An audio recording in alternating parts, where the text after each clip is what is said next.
they're coming up with something like Epic Fury 2, which means around-the-clock hits. Vice Admiral Robert Harward joins us now. He is a senior advisor with the Iran Policy Project at the Jewish Institute for National Security of America. Admiral, do you know what? It's something about the surprise attack, out of all the attacks that has taken place, really changed things for this administration. Can you see how and why? Well, it's not just this administration, Brian. It's broader than that. You're seeing the region come to bear now. You're seeing, look up in Lebanon, they've signed an agreement with the Israelis to disarm and disband Hezbollah. You're seeing Hamas now come to the table and agree to disarm and move towards peace.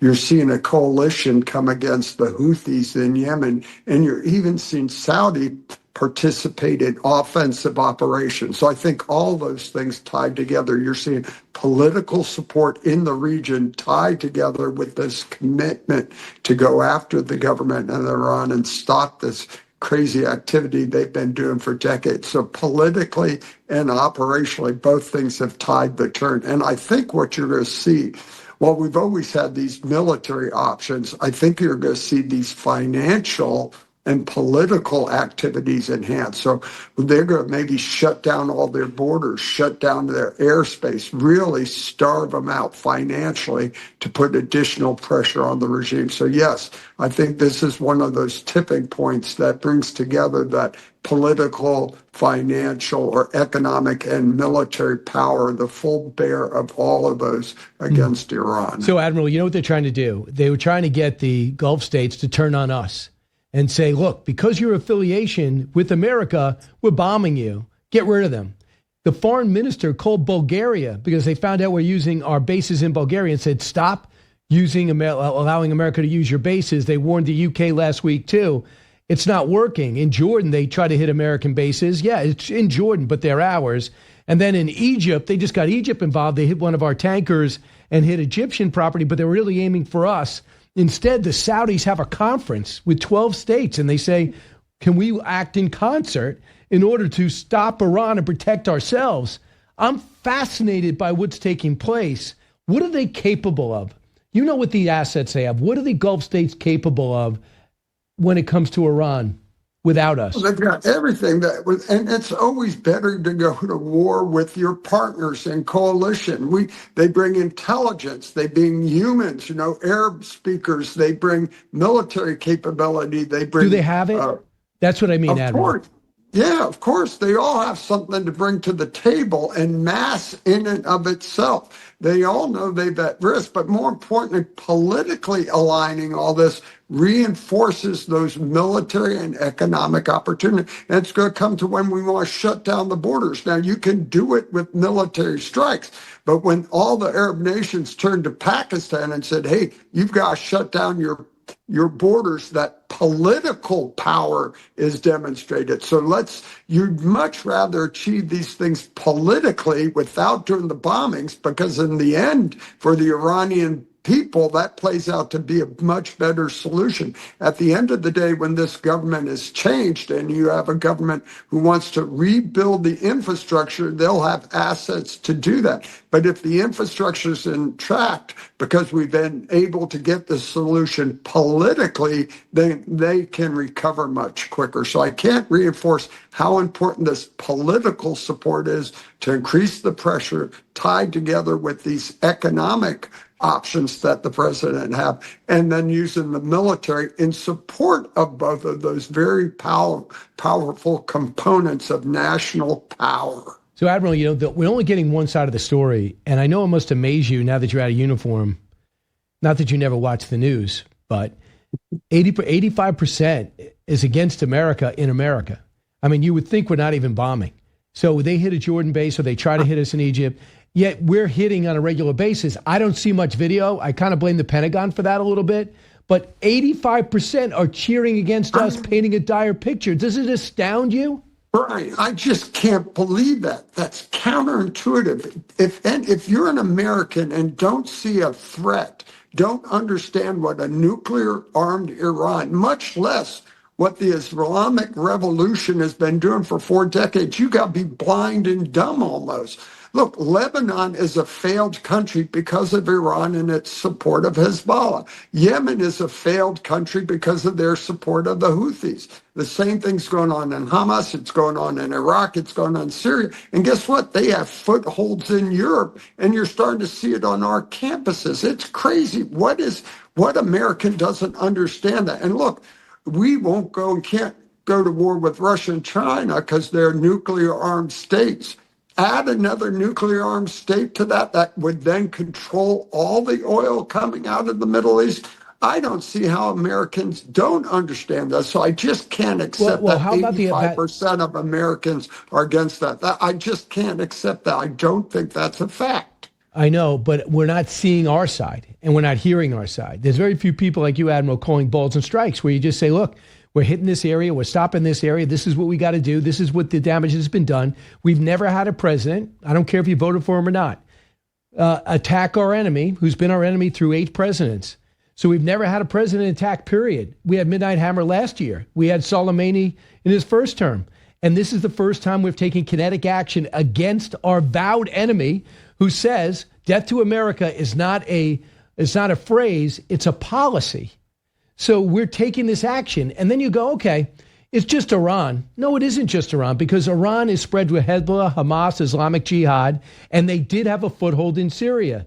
So we never could have any shot at peace as long as Iran's government was in power.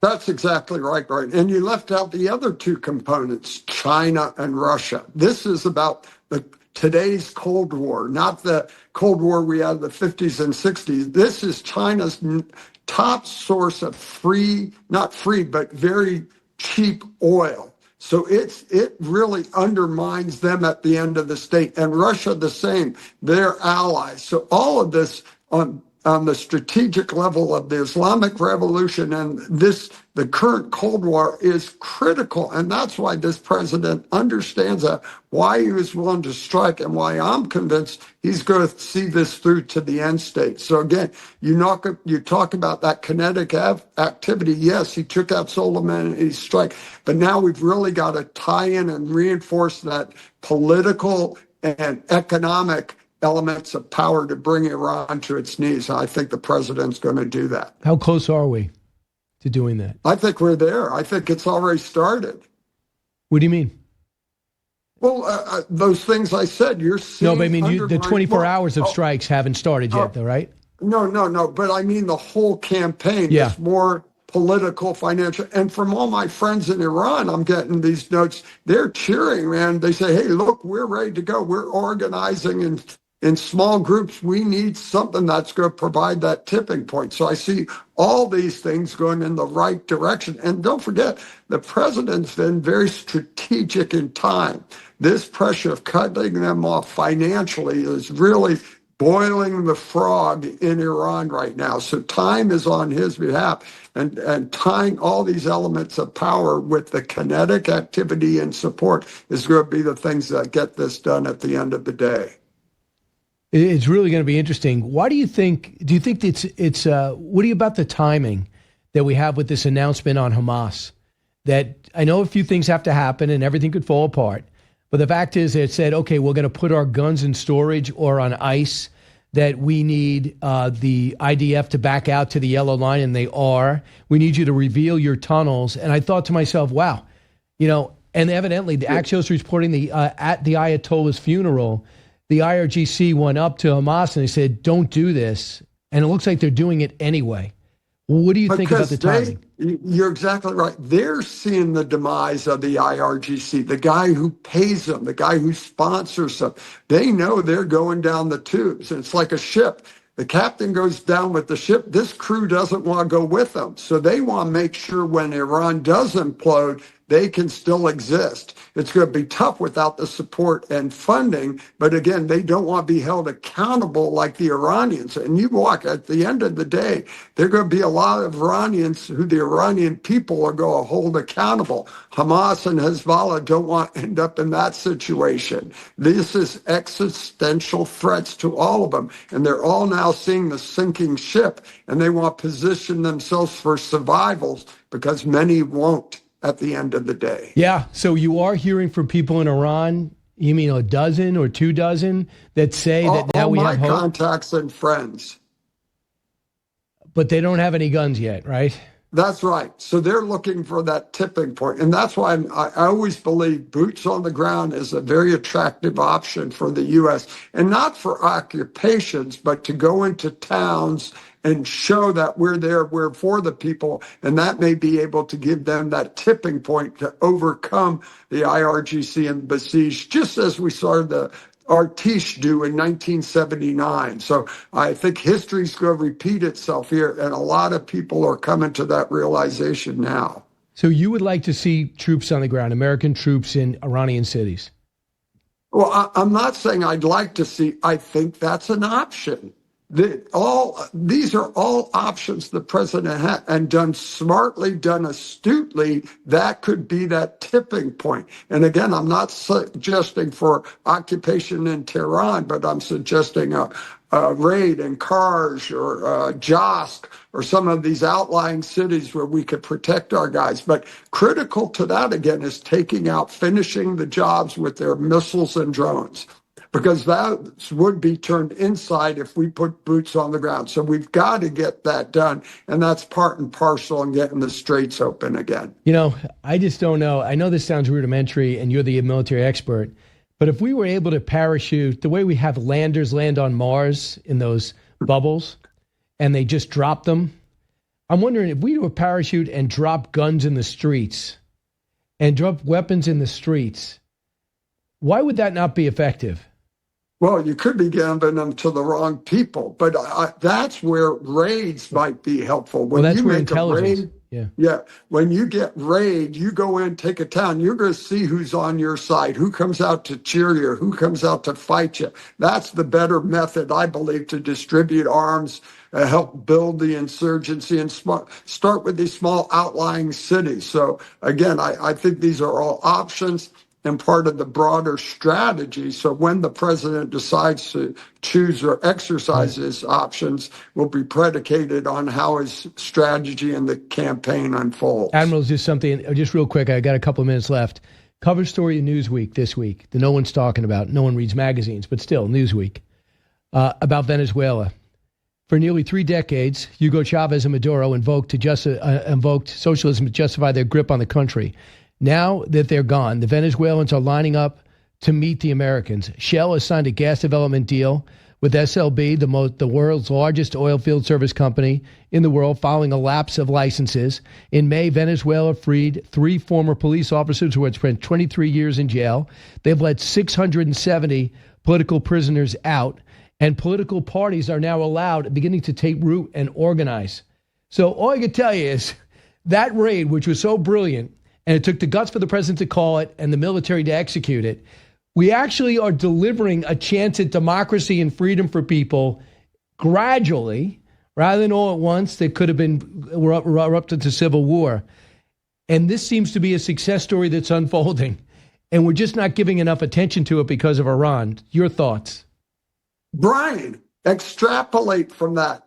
Iran's 5 times the size and number of people, oil, geography. That's exactly the end state for Iran. So the playbook is completely the same. It's going to take more effort, but a couple raids, the things that get us to that tipping point, and I think Iran transitions even quicker and much broader ramifications, because then it changes the whole Middle East. So the analogies are strikingly similar. Do you think Cooper is going to consider that? Well, it's the president at the end of the day. I know, but the admiral's got to present. He's got to present it. Well, no, he's part of the whole effort. CIA, commerce. Okay. This is a whole of government entity. Admiral Cooper, is just one part of the equation. He's the military component. This is the whole of government, and a campaign synchronized would get you the exact same results, but much more dramatically and much greater strategic ramifications. Admiral, thanks so much. Always great talking to you. Tell your friends, I hope they can take their country back. Thank you, Admiral. Thank you, Brian, and they will.